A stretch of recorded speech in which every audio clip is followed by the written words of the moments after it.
Hoje no Cartório Contemporâneo, o Dr. Dixme Valine Neto fala da diferença dos cartórios antes e depois das privatizações. Veremos mais palestras da Concarte. Tudo isso e muito mais hoje no Cartório Contemporâneo.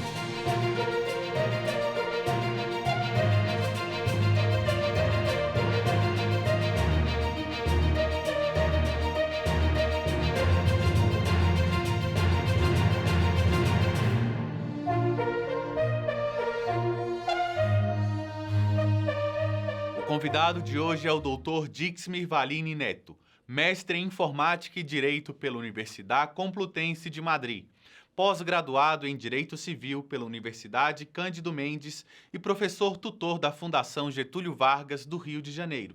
Ele vai falar conosco sobre a diferença dos cartórios antes e depois da privatização. Ele também comentará sobre segurança jurídica e muito mais. Olá, Dr. Dixme, seja bem-vindo ao Cartório Contemporâneo. Tudo bem com o senhor? Obrigado, Duda. Tudo bem? Tudo tranquilo. Dr. Dixme, na sua opinião, quais as formas que o advogado tem para atuar na área notarial e de registro? É uma área promissora? Bom, Duda, o advogado ele tem um campo muito grande nessa área notarial e de registro. Nós temos uma diversidade de atos que são realizados pelos cartórios que nós advogados podemos fazer e atuar neles, né? E sim, é uma área extremamente promissora, tanto pela agilidade e quanto pelo volume de negócios que são feitos nos cartórios, né? Então eu acredito realmente que é uma área muito promissora para o advogado e o advogado ele tem realmente que se especializar nessa parte extrajudicial, que é como a gente chama, para a atuação do advogado. E são diversas possibilidades de atuação, desde divórcios, inventários e até a própria compra e venda de imóveis, que tem que ser feito por escritura, e é muito bom a participação de um advogado, né? Então essa área da atuação dos cartórios é sim muito importante e é uma área que está se expandindo muito e que o advogado tem sim que atuar nela. Por que a segurança jurídica está diretamente relacionada com os cartórios?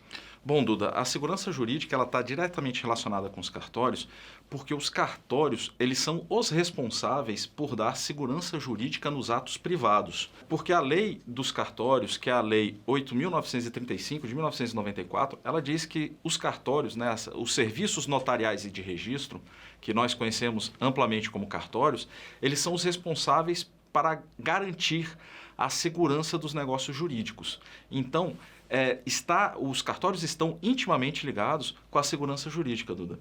E, nesse sentido, os cartórios eles têm uma forma de autonomia e uma independência muito grande que dão a ele a segurança, né, necessária para que as pessoas, as entidades privadas, se socorram deles para garantir. Então, na realidade, eles são pessoas que são fomentadas pelo Estado, que prestam um serviço público efetivamente, né? E eles dão ali essa garantia, essa segurança jurídica, como reconhecimento de firma. Ali o Estado está por trás do cartório, o Estado está por trás dos notários, apesar de ser exercido de forma privada, mas sempre mediante concurso público. Então, quando o cartório faz uma escritura pública, ela se chama escritura pública não é à toa, que é o poder público, por meio dos cartórios, que está atuando ali. E isso há uma segurança, a fé pública que é dada aos notários e registradores. Então, é aí que está intimamente ligado, os cartórios estão intimamente ligados com essa segurança jurídica, Duda. É desse jeito que o cartório atua de forma a prestar esse serviço público de dar segurança jurídica aos negócios. Os cartórios colaboram para a desburocratização dos serviços públicos no país? De que forma? Sim, os cartórios, sem dúvida, eles colaboram para essa desburocratização, né? Antigamente, e até hoje, se tem muito que o cartório é uma entidade, vamos dizer assim, né? É um ente burocratizante, todo mundo reclama de ir ao cartório. Mas se você prestar atenção, o cartório, na realidade, por ser exercido de forma privada, Na verdade, Duda, ele te facilita uma série de questões. O poder público tem lá, tem que contratar funcionário público, mediante concurso público, a compra de materiais e equipamentos pelo poder público é envolvido por licitação. Isso tudo dificulta que o poder público, que o Estado, ele preste um serviço com uma qualidade e com eficiência, né? O Estado tem que prestar esse serviço efetivamente. Então, o Estado ele resolveu desestatizar este serviço público, que é muito demandado pela sociedade. Então, na realidade, ao invés de você procurar o Estado, você vai ao cartório, que é exercido de forma privada. E nada disso interfere no cartório, porque ele é exercido de forma privada. O titular desse cartório, ele é um delegado do poder público e ele atua de forma privada ali. Então, quem banca todo o serviço é o titular do cartório.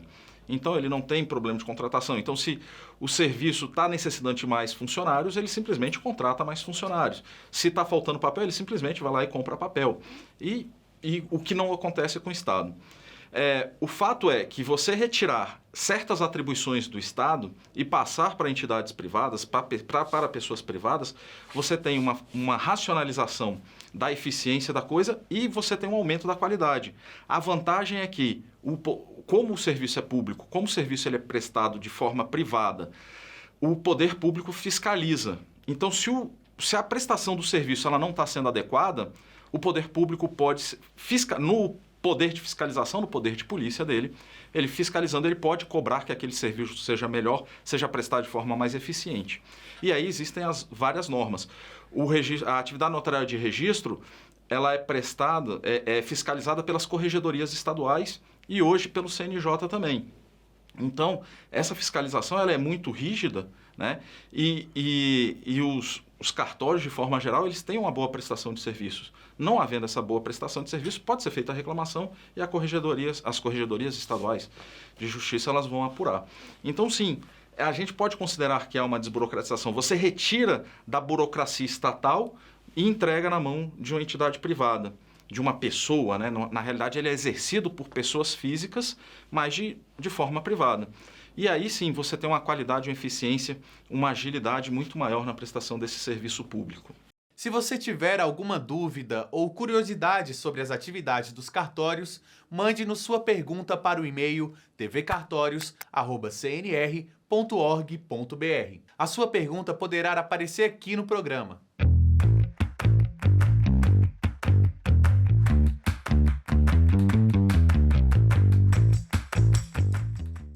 Roberta Mangabal, de Cotia, pergunta: como se paga um protesto?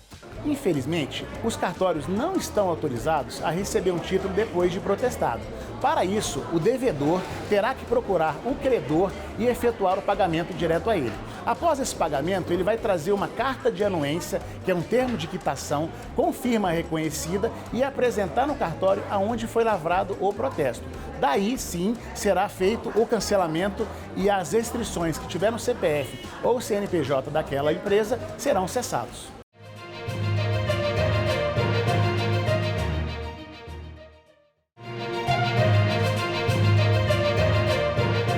De quais maneiras os cartórios podem contribuir para desafogar o judiciário? Bem, o judiciário também está dentro daquela questão que a gente tratou, né? O judiciário é poder público, só que ele atua nas lides, né? Naquelas questões que há controvérsias e que as partes não conseguem solucionar por elas mesmas. Isso é a regra, mas nem sempre é assim. Existem muitos procedimentos e processos judiciais. Veja bem, Duda, que não há lide, não existe uma briga, simplesmente porque a lei disse ou dizia que era o juiz que tinha que dar a palavra final sobre um determinado assunto. Eu dou o exemplo de um divórcio consensual. Os então casados, eles querem se divorciar, não há briga, não há nada, não há disputa nenhuma, os dois têm um interesse comum, que é o divórcio, a partilha dos bens. Por que precisa de um juiz dizer, sim, vocês estão divorciados e a partilha dos bens se dará desta forma? Não há nenhuma necessidade. Então, a gente precisa deixar para o Estado juiz atuar só naquelas situações em que é necessária a intervenção do Estado, quando há uma disputa. Não havendo disputa, as coisas podem ser solucionadas de forma consensual. E aí sim entram os cartórios. O exemplo do divórcio é um exemplo, né? São diversas as possibilidades, que não há necessidade da atuação do Estado juiz. Ah, mas por que os cartórios? A gente volta àquela primeira pergunta, a segunda pergunta, na verdade. Por que os cartórios? Porque os cartórios são aqueles serviços públicos destinados a dar segurança jurídica. Eu estou falando de um divórcio. Há ali a formação de uma família, há um casamento, há um registro de casamento, aquelas partes decidiram viver uma vida em comum. E quando há a ruptura disso, é preciso trazer segurança jurídica para essa ruptura. A gente chegou à conclusão que não há necessidade do juiz falar que houve essa ruptura, né? Mas vamos dar para alguém que tenha fé pública e que nos dê a segurança jurídica de que aquela ruptura ocorreu de forma adequada. E aí a gente entra nos cartórios. E lembrando, no caso, por exemplo, do divórcio que a gente deu, sempre é necessária a participação de um advogado para atuar pelas partes, né, para que isso seja de forma legal, e o advogado como conselheiro das partes e para zelar também ali pela legalidade, que também será zelada, no caso, pelo notário. Então, os cartórios, eles têm muito a contribuir. Muito mesmo a contribuir. A gente está citando casos, eu citei um caso de um divórcio consensual, que as partes estão em acordo. Mas já há projetos de lei para execuções extrajudiciais. As execuções, o juiz já decidiu o que vai acontecer, então ele já decidiu que uma parte deve para outra, por exemplo. A disputa já está resolvida, né? E existem projetos de lei tramitando na Câmara e no Senado, por exemplo, da execução extrajudicial das sentenças. Que essa execução ela se processaria perante os cartórios. O que a sociedade ganha com isso? Agilidade. E vamos deixar para o juiz tratar só dos assuntos que necessita. A gente diminui o custo do Poder Judiciário, que cada processo é muito custoso, e a execução ela vai ser realizada em âmbito privado. Se há muita execução, o cartório tem a possibilidade de contratar mais funcionários, sem depender do poder público. Por outro lado, o judiciário não tem essa condição. O judiciário precisa de lei para criar cargos e depois fazer um concurso público. Ele não tem condições de aumentar. O volume de processos aumenta, mas o judiciário ele é engessado no volume de contratação de pessoal, de equipamentos e tudo por conta de leis que são necessárias para aumentar os cargos públicos e de licitação para a aquisição de equipamentos, né? Então, a gente tem uma série de questões. Existe esse projeto de lei da execução extrajudicial, existe a possibilidade, existe projeto de lei para a execução de garantias hipotecárias, para a execução de alienação fiduciária de veículos automotores, que a pessoa adquire o veículo e não paga. Hoje é obrigado, o banco ou o credor é obrigado a se socorrer do Poder Judiciário, e já está provado, já está demonstrado que não houve pagamento, já está demonstrado que aquele bem é a garantia, por que o juiz vai dizer, não, realmente o bem é a garantia, então faça-se a busca e apreensão daquele bem? Não é necessária a palavra do juiz, né? É um procedimento que a própria lei já diz como é que tem que ser feito, não cabe ao juiz julgar. Preenchidos aqueles requisitos, o juiz simplesmente determina a busca e apreensão. É um exemplo, há um projeto de lei que essa busca e apreensão ela vai se deslocar para os cartórios. E ali a pessoa se dirige ao cartório e pede para fazer a busca e apreensão daquele bem em razão do não pagamento da dívida. Então, Duda, são diversas as possibilidades que os cartórios podem atuar na desjudicialização, que é retirada de determinadas atribuições do Estado juiz para colocar nas mãos ali de entidades privadas, ou no caso ali dos cartórios, a gente chama de extrajudicialização, porque são serviços extrajudiciais e a gente está tirando do Poder Judiciário, desjudicializando e colocando nos cartórios, né?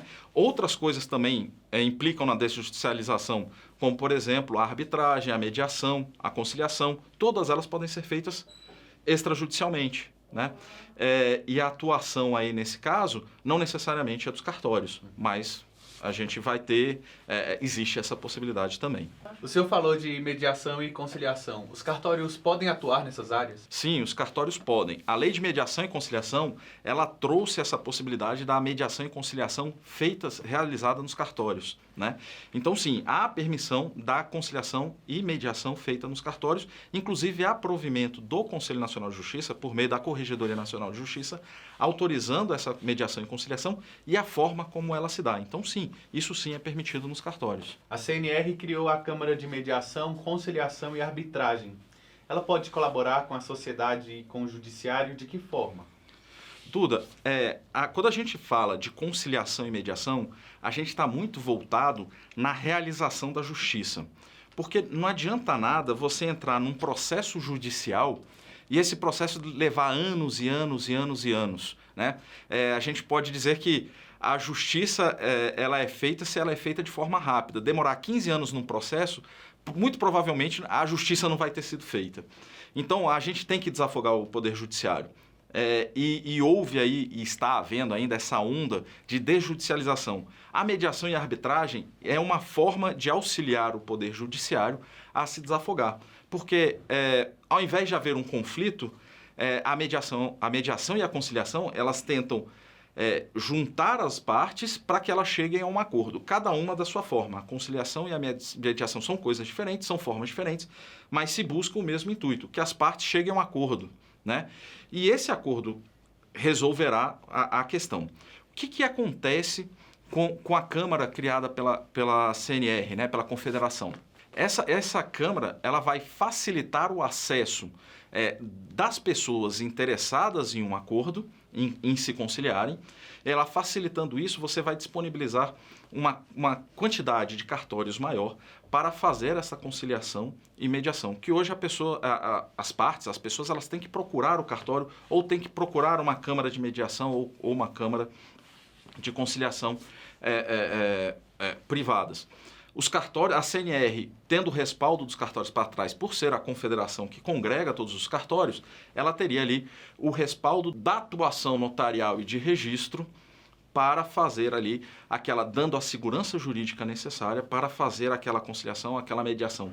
O resultado dessa conciliação e mediação será ali um documento público lavrado em um cartório ou definido ali com a fé pública dos titulares dessa mediação e dessa conciliação. E qual a sua visão sobre o futuro da atuação extrajudicial na prestação dos serviços à população? Isso. Muito se diz por aí que os cartórios estão acabando em razão da tecnologia. O problema é que a tecnologia por si só é uma excelente ferramenta, mas a tecnologia ela não tem aquela condição de dar a fé pública, que é o que os cartórios eles têm. Então, os cartórios, auxiliados pela tecnologia, eles poderão praticar atos de forma muito mais eficaz e com uma qualidade muito maior, porque você trará a segurança que a tecnologia traz, aliado à fé pública dos cartórios. Então, o futuro dos cartórios é a utilização das ferramentas tecnológicas aliada aí à fé pública, à prestação desse serviço público. Eu, particularmente, sou contrário à prestação desse serviço público, desse tipo de serviço de forma privada. A gente ouve por aí algumas empresas, né, que já fornecem registros de documentos pela internet, mas ninguém garante que aquele documento efetivamente foi assinado por uma determinada pessoa ou foi escrito por determinada pessoa, né? Então, caberia ali aos cartórios, que são pessoas isentas, né? São partes isentas nesse processo, de garantir que a segurança e a confiança, né, nesses documentos, que poderiam ser registrados pela internet ou estar ali guardados na internet. Inclusive, hoje já é muito comum, já há serviços eletrônicos de registros autorizados, inclusive a funcionar pelo CNJ, pelas corregedorias locais, que são feitos totalmente eletronicamente. São atos notariais, por exemplo, você já pode fazer, Duda, escrituras públicas de compra e venda de imóveis 100% pela internet. Você não precisa ir mais ao cartório, é possível. Tem que se cumprir certos requisitos para a escolha da serventia, para a escolha do cartório que você vai fazer, mas hoje já é possível você fazer uma compra e venda 100% pela internet, faz a escritura de compra e venda, e aquela escritura de compra e venda ela é uma escritura digital que é encaminhada de forma digital ao registro de imóveis competente, que é registrada no registro de imóveis competente. Hoje sim é possível você adquirir um imóvel sem sair de casa. Então essa tecnologia está ajudando muito. Isso é o futuro dos cartórios, isso é o futuro da tecnologia aplicada ali à segurança jurídica praticada pelos cartórios. E como o senhor avalia a iniciativa da CNR em criar o cartório contemporâneo? O cartório... É muito interessante essa pergunta e ela está bem ligada à primeira pergunta, porque você me perguntou, Duda, no começo, como é que o advogado poderia atuar se era um campo promissor. é um campo extremamente promissor, o advogado tem um campo enorme, né, na atuação dos cartórios, mas há um grande desconhecimento. Os advogados, eles não conhecem o excelente instrumento que são os cartórios na atuação profissional. E o cartório contemporâneo, ele vem justamente para isso, Duda. É um programa que a gente está assistindo, que é um programa da TV Justiça, e que os aplicadores do direito assistem isso. Então, o cartório contemporâneo vem a estimular, né, a dar conhecimento ao público dos cartórios, da utilidade dos cartórios e da forma que os cartórios podem ser aproveitados pelos advogados. Dr. Dixmer, muito obrigado pela sua presença. Seja sempre bem-vindo ao Cartório Contemporâneo. Eu que agradeço, Duda, agradeço o convite do Cartório Contemporâneo e eu estou sempre à disposição de vocês e obrigado aos telespectadores por nos estarem nos assistindo. Muitas vezes no Cartório Contemporâneo pode aparecer algumas expressões que você não está acostumado. Por isso venho aqui explicar alguns termos recorrentes no programa.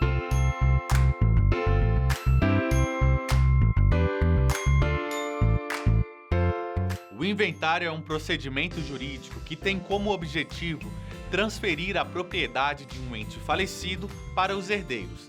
O processo também pode ser aberto por credores de possíveis dívidas deixadas em vida, como uma forma de buscar o patrimônio do falecido para quitação.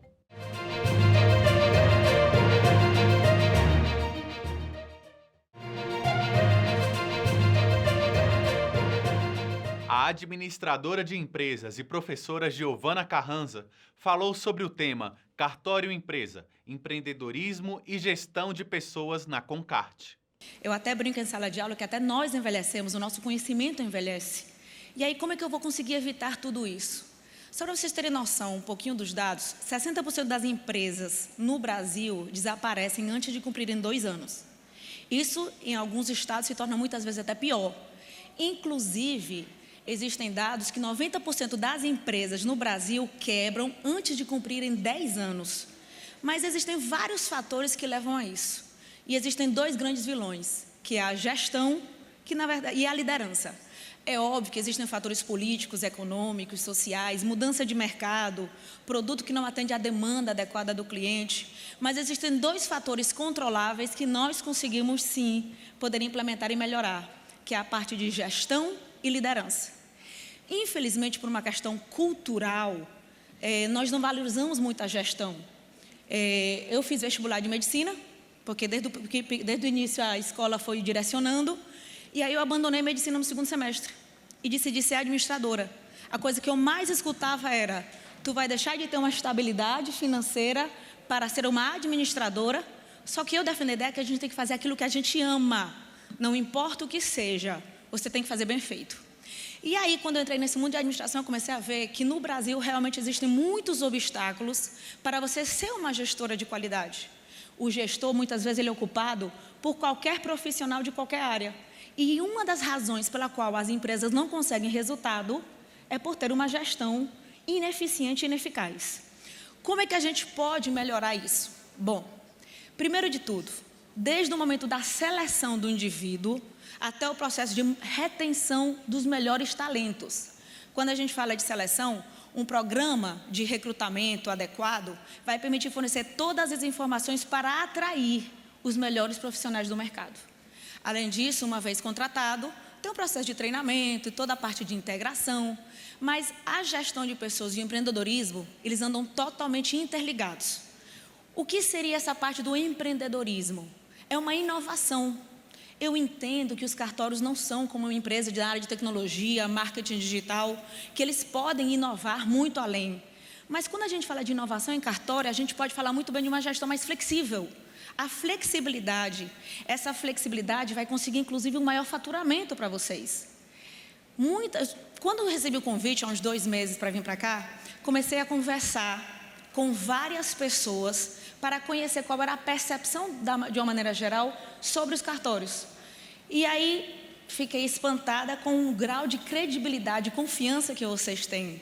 Realmente, ninguém nunca fica comentando coisas de negativas sobre cartório. A parte de treinamento, motivação, é algo essencial. Há 500 anos, quem tinha terra era o dono do poder. O poder era com base na terra. Quando iniciou o capitalismo, quem começou a ter o poder é quem tinha o dinheiro. Dinheiro para ser empresário, dinheiro para montar uma empresa. Hoje já não é mais assim. Quem tem o poder hoje é quem tem o conhecimento, a informação. Existe um mundo lá fora que a gente não convive tanto, mas existem jovens de 18 a 19 anos faturando 15 milhões, 20 milhões em uma semana. E eles andam de calça jeans, tênis e camiseta. O que é que eles vão ter? O conhecimento, a informação. Mas quem é que tem conhecimento e informação? São as máquinas? Não, são as pessoas. Então, a pessoa, o ser humano, se tornou o pivô central de uma boa gestão. Você pode ter uma excelente estrutura, você pode ter muito capital, você pode ter um estoque gigantesco, como acontece numa fábrica. Mas o que vai fazer a sua empresa ter sucesso são as pessoas que estão dentro dela. E a gente comete um erro muito grande. Geralmente a gente contrata alguém para a parte do atendimento e quando vemos que essa pessoa é muito competente, a gente promove. E a gente tira ela da imagem, da parte principal com o cliente. E aí ela vai para dentro da organização, enquanto na verdade ela deveria estar ali, no dia a dia. Porque essa é a imagem que a empresa vai construir para o cliente externo. Então a gente precisa focar no pivô central, que são os funcionários. Você concorda que não dá para ter um time de futebol campeão se eu tiver um monte de pernas de pau? Pois é a mesma coisa uma empresa. Eu não vou conseguir ter uma empresa lucrativa se eu não conseguir ter uma série de funcionários conscientes da necessidade de eficiência, de faturamento, de atendimento ao cliente. Muitas vezes as empresas estão preocupadas em faturar. Eu conheço empresas que faturam 2 a 15 milhões por mês, mas têm prejuízo de 1,5 milhão. Enquanto existem empresas que faturam 500 mil por mês e têm um lucro de 300 mil, de 400 mil. Então, o gerenciamento desses custos podem ser feitos através de automação. E é algo que poderia ser implementado no sistema de cartório. Essa automação, ela poderia vir através de sistemas que inicialmente têm, infelizmente, um investimento mais alto, porque esses sistemas eles precisam ser personalizados de acordo com a necessidade de cada cartório, mas ele vai ter um retorno no médio prazo muito superior.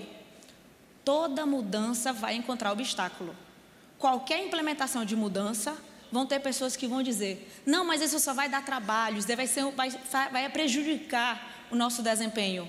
E depois que a mudança é implementada e começa a apresentar resultado, a gente percebe que essa mudança sim conseguiu ter melhores resultados. Então, esse empreendedorismo, com certeza, como eu já falei, é mais limitado nos cartórios do que uma empresa na área de tecnologia. Mas é sim possível utilizar ferramentas. Eu entendo que às vezes a gente tem uma maneira mais conservadora de pensar, mas nós não podemos evitar as mudanças do mercado, nós não podemos evitar a inovação tecnológica. Ou a gente se adapta a elas, ou a gente termina ficando para trás, a gente termina envelhecendo, a gente termina entrando em desuso, em obsolescência. Então, essa inovação tem a sua limitação jurídica, mas é possível sim que essa inovação consiga melhores resultados. Onde é que a gestão de pessoas entra? Vejamos aqui. O que eu já falei. Onde é que a gestão de pessoas entra? Primeiro de tudo, ela vai ajudar a empresa a alcançar a sua missão. É óbvio que a maioria das empresas elas têm que estabelecer qual é a sua razão de existência e esse planejamento estratégico tem que estar atrelado com uma gestão de pessoas. Se eu, como empresa, pretendo chegar aqui, qual é o caminho e quais são as pessoas responsáveis pela execução desse caminho para que eu consiga me tornar a melhor empresa ou alcançar meus objetivos e metas? As coisas não vão aparecer e cair de paraquedas. Existe uma sequência de processos que precisam ser implementados. Então, para que a empresa possa alcançar a sua missão, ter uma maior competitividade, para ter pessoas treinadas, motivadas, porque é muito fácil eu chegar aqui, vamos motivar as pessoas. A parte mais difícil, eu vou ser sincera, de uma empresa vai ser o ser humano. Eu tenho 2 empresas, uma em Fortaleza e uma em Brasília, e juntando dá mais ou menos 115 funcionários.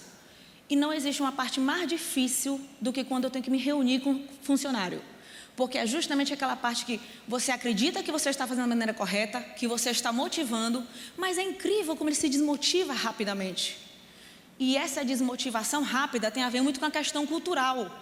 A cultura brasileira, e é um pouco contraditório. Brasil é considerado um dos países mais empreendedores do mundo.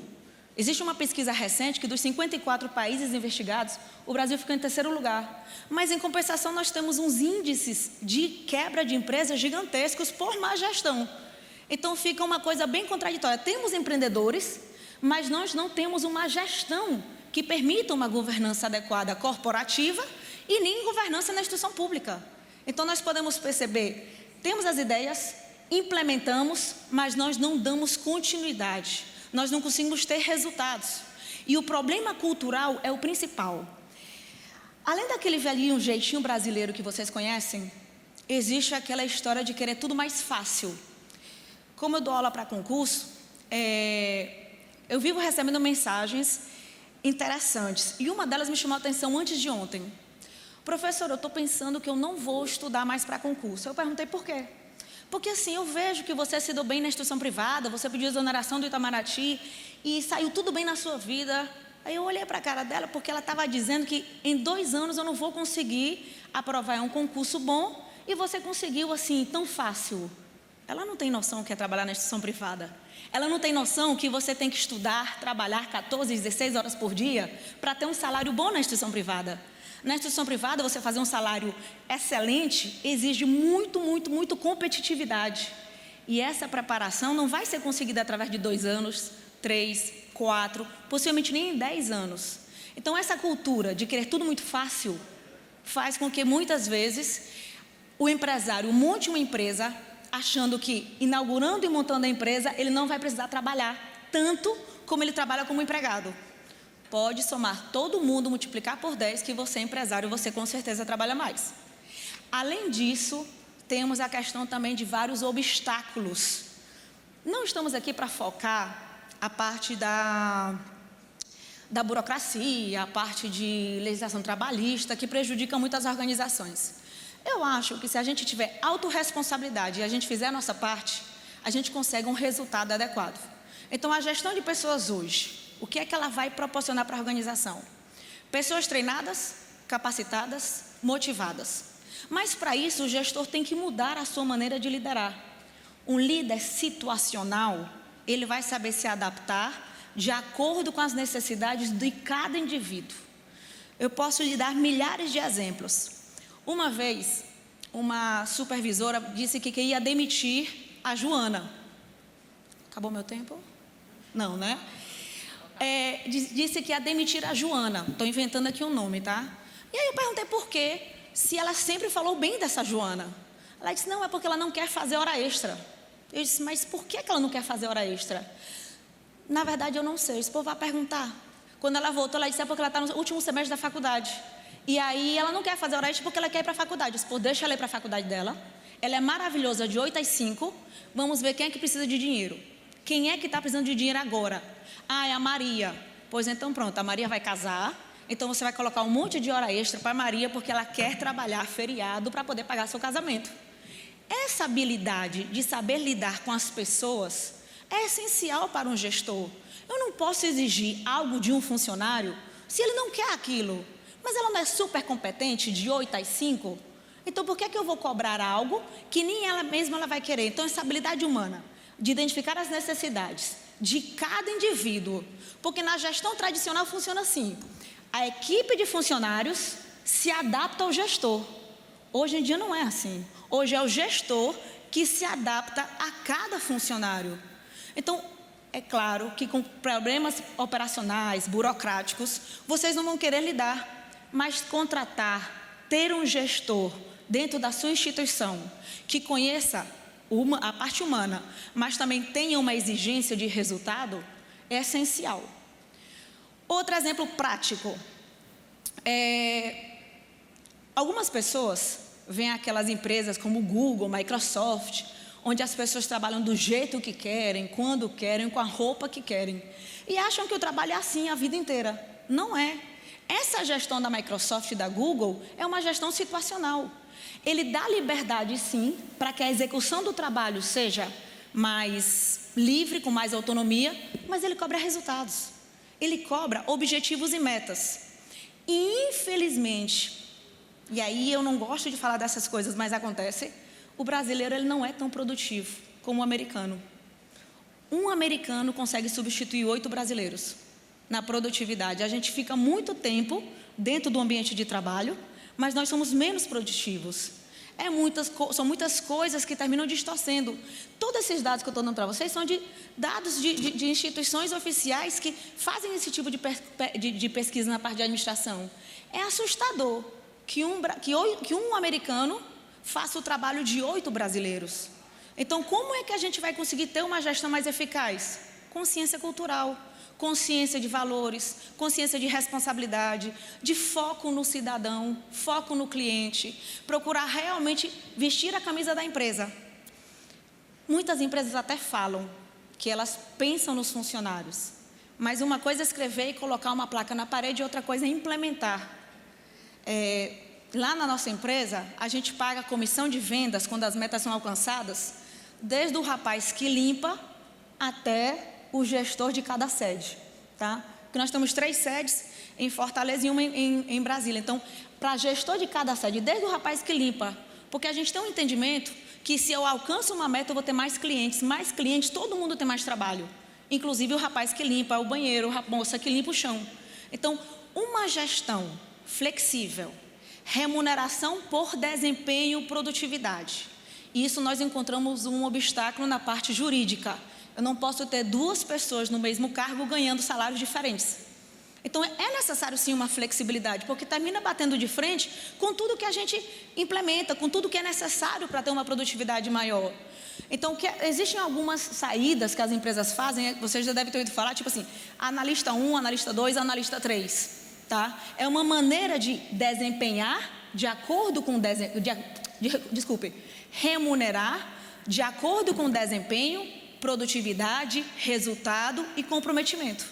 Eu não devo remunerar apenas o cargo, porque eu posso ter 2 pessoas no mesmo cargo, onde uma apenas executa o básico, o trivial, e o outro faz muito mais, apresenta muito mais resultados. Então, onde é que está o princípio da equidade na administração? Porque na administração, a gente entende que para pessoas iguais, o salário é igual. Mas se as pessoas são diferentes, o salário tem que ser diferente.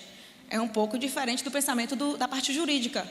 Mas essa equidade na remuneração termina proporcionando desafios aos funcionários. Ele percebe que ele produzindo mais, ele vai ter uma recompensa maior. E quando eu falo de recompensa, não necessariamente precisa ser financeira. Pode ser uma recompensa na parte de estudo, uma flexibilidade do horário, um curso que a instituição conseguiu para o funcionário. Recentemente, a gente conseguiu um curso de copy, que é um curso na parte de marketing digital, onde o curso custa 2 dias, ele custa R$ 12.500, tá? Então, é um valor que qualquer funcionário na parte de marketing digital é um sonho fazer. E a gente conseguiu uma bolsa para ele. E pelo fato da gente ter conseguido a bolsa, vocês deveriam ver a produtividade e os resultados que ele proporciona para a empresa. Então, não sempre precisa ser uma recompensa financeira. Pode-se sim, flexibilidade de horário, cursos, pós-graduação. E essas estratégias, elas funcionam muito bem para poder ter pessoas mais competentes, pessoas que trabalham em equipe, em sinergia.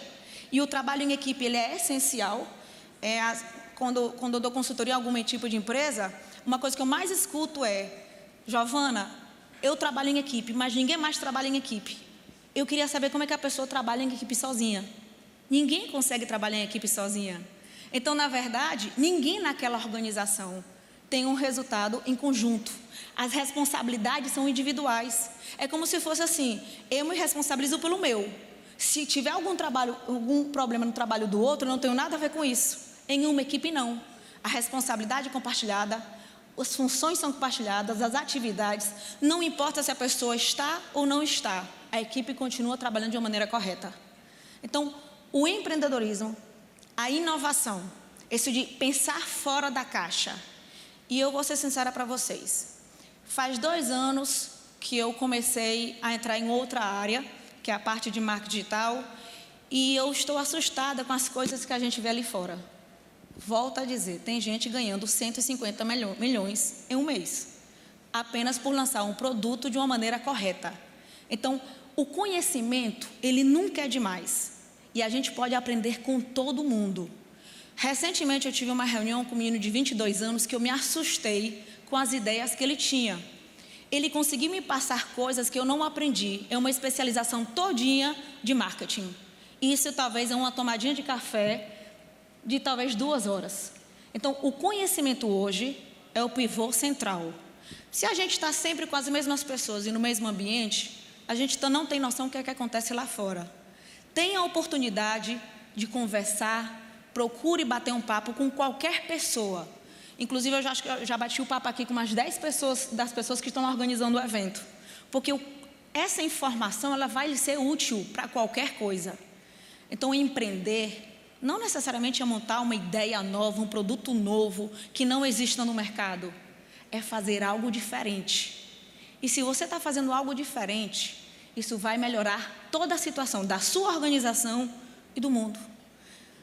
Eu tenho uma filosofia hoje em dia, que as empresas, elas, na verdade, não têm que ser filosofia. Vou nem puxar muito esse assunto. Mas as organizações, elas têm uma responsabilidade gigantesca perante a sociedade. Vocês, com certeza, vocês têm consciência disso. Mas eu não estou falando apenas do cliente que a gente atende. Eu estou falando de uma maneira geral. Então, a partir do momento que a gente tem uma instituição, que existem diversas famílias envolvidas, se a gente parar para pensar quantas crianças são alimentadas a partir do trabalho que a gente desempenha, quantas pessoas têm a esperança de se tornarem melhores porque estão conseguindo pagar uma universidade com o salário que você paga, você vai perceber que você está fazendo uma diferença no mundo. E se podemos ajudar 200 pessoas, por que não ajudar 1.000, 5.000 ou 3 milhões? Então, o conhecimento, a diversidade de informações e o empreendedorismo, junto com a parte de gestão de pessoas, vai fazer sim que as instituições atuem de uma maneira diferente. E precisamos sim mudar um pouquinho a cultura nossa de querer as coisas às vezes. Não é o seu caso e talvez não o meu, mas muita gente ainda pensa da facilidade, do jeitinho brasileiro. A gente precisa realmente ter uma mudança e um choque para que a gente possa se tornar, não um país mais empreendedor, mas sim um país desenvolvido, já que nosso objetivo é que a gente tenha um Brasil diferente. Tá certo? Desculpe pela rapidez, mas é porque realmente quebrou um pouco pelo tempo, mas é apenas uma sementezinha do que a gente é capaz de fazer dentro das instituições. Muito obrigada.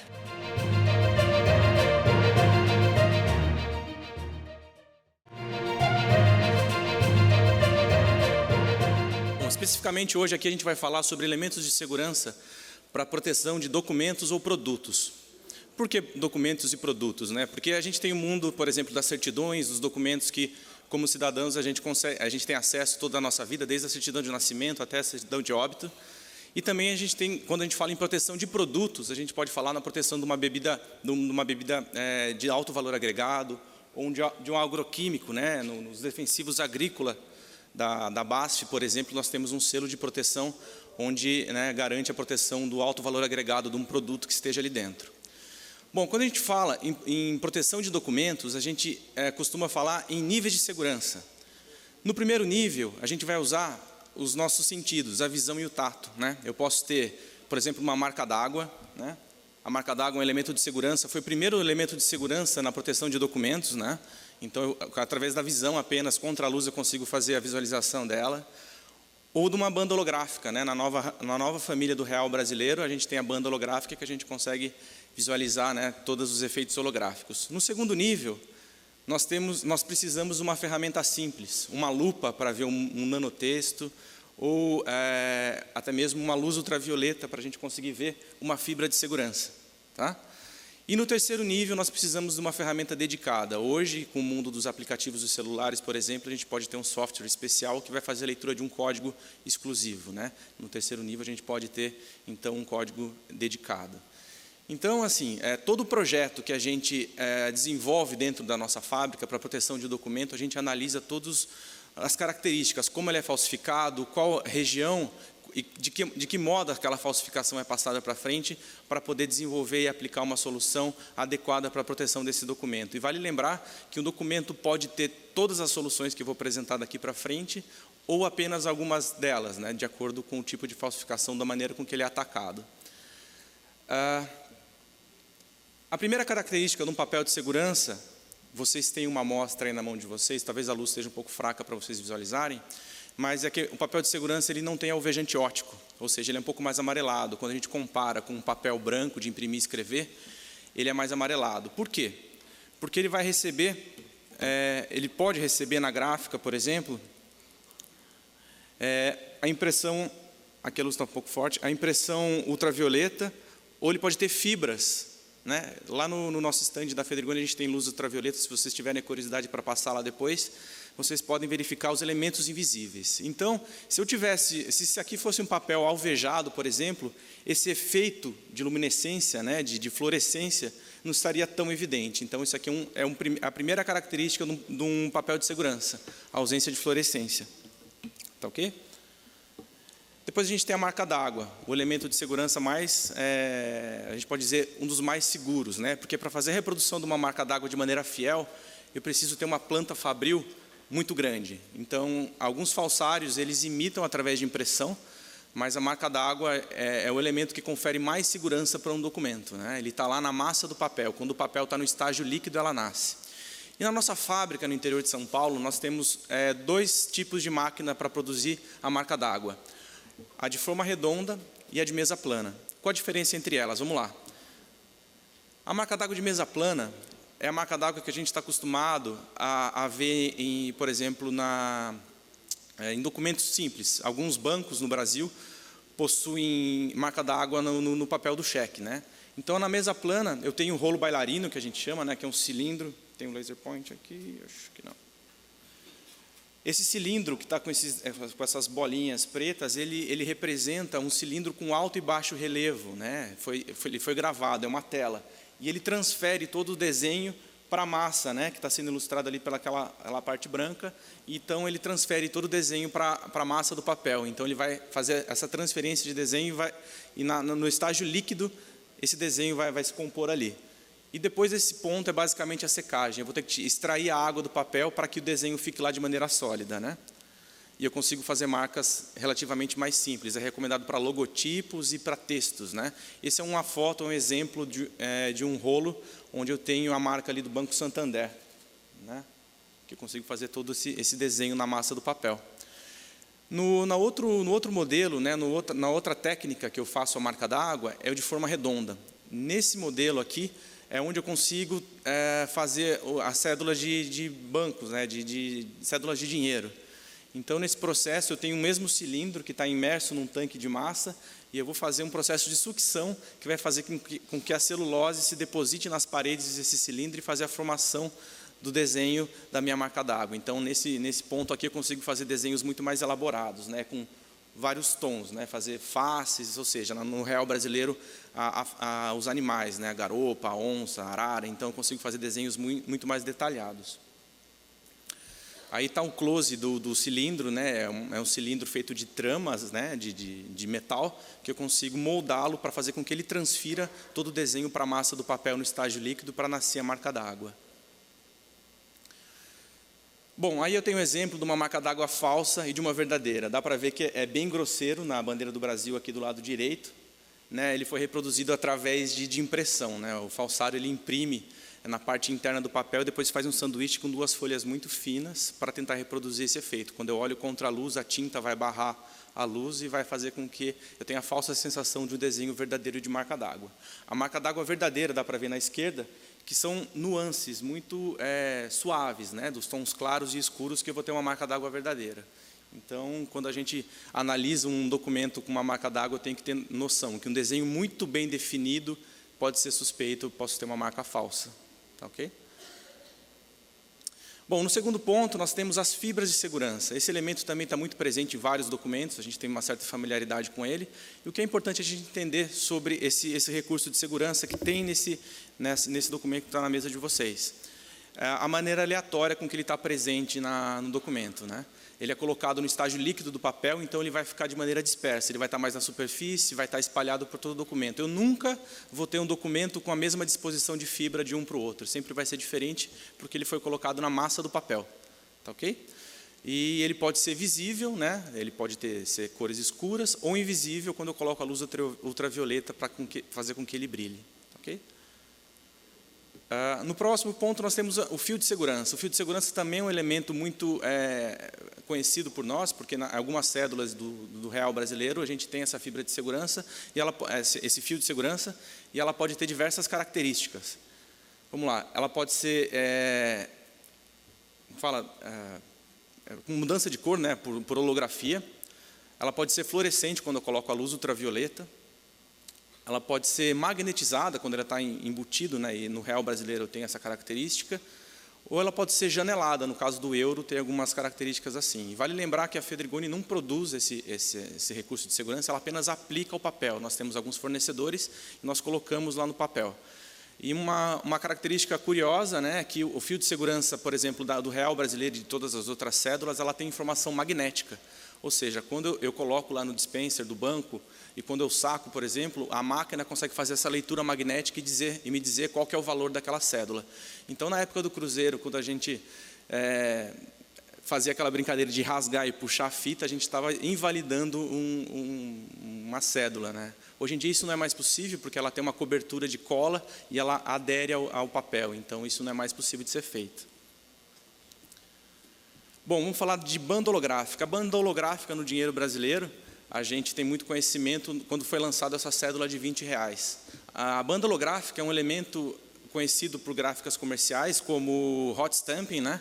É um metal que é fundido à superfície do papel.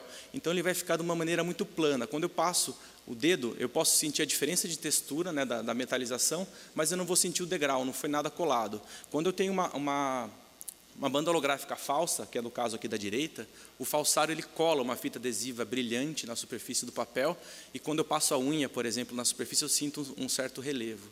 Então, uma banda falsa vai ter essa característica, né? No tato eu consigo sentir que ela tem um problema ali. Nessa banda holográfica, eles pegaram um efeito holográfico de várias bolinhas ali e imprimiram 20, 20, 20, 20, para tentar fazer, né, passar isso por uma cédula verdadeira. Então, a gente tem que tomar esse cuidado de saber que tipo de desenho eu tenho que procurar na banda holográfica, né? Na nova família do real, eu tenho os motivos da cédula, né? Pode ser a garopa nos R$100, a onça, né? Vai estar em algum momento ali na minha banda holográfica. Então, essas são as características da banda holográfica. Bom, depois dessas soluções que visam barrar, né, autenticar, na verdade, um documento, eu bato o olho, eu vejo alguma coisa, eu reconheço ele como verdadeiro, eu tenho soluções de segurança que visam bloquear a adulteração. Quando a gente fala de adulteração de documentos, a gente vai falar de um documento verdadeiro, que ele vai sofrer algum tipo de ataque para ter alguma vantagem, né, de valor, ou uma pessoa se passar por outra, enfim. Então, as adulterações podem serem feitas de duas maneiras. De maneira química ou de maneira mecânica. Contra a adulteração química, né, quando ataca um documento, o maior exemplo que a gente tem são os de cheques, eu vou usar produtos químicos para apagar um valor determinado de um cheque e aumentar, ou enfim, trocar um dado variável. Contra a adulteração química, a Fedrigoni tem uma solução chamada de reações químicas, em que eu impregno a massa do papel com reagentes, né? E quando ele é atacado, seja por um ácido ou por uma base, ele vai sofrer essa reação. Tá? Então, ele vai dar esses efeitos aí e vai identificar todos os tipos de reações, né, que um documento pode ter. Isso vai evidenciar uma tentativa de fraude. Depois, contra o ataque mecânico, quando eu tento raspar um dado variável de um cheque, por exemplo, ele vai descabelar, vamos dizer assim, a fibra do papel.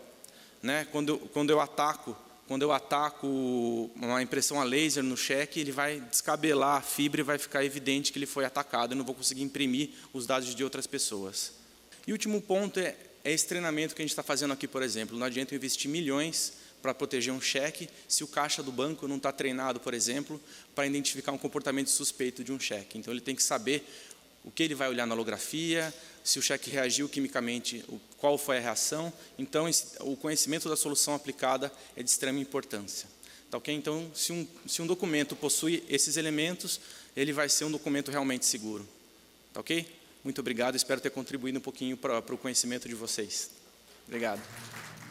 Vejo vocês na quinta-feira, 19 horas, no próximo Cartório Contemporâneo. Até lá!